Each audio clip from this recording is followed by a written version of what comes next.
Hello, everybody. We got a AJ1 Mid.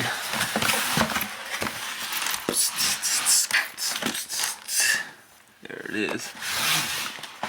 AKA the Armor Navy.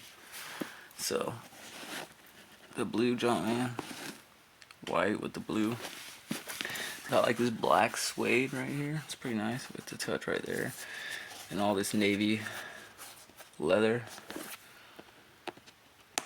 black bad glue.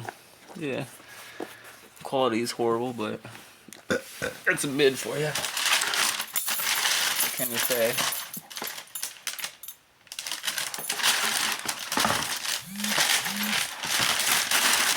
Not a bad shoe though. What do you guys think? Would you cop or not?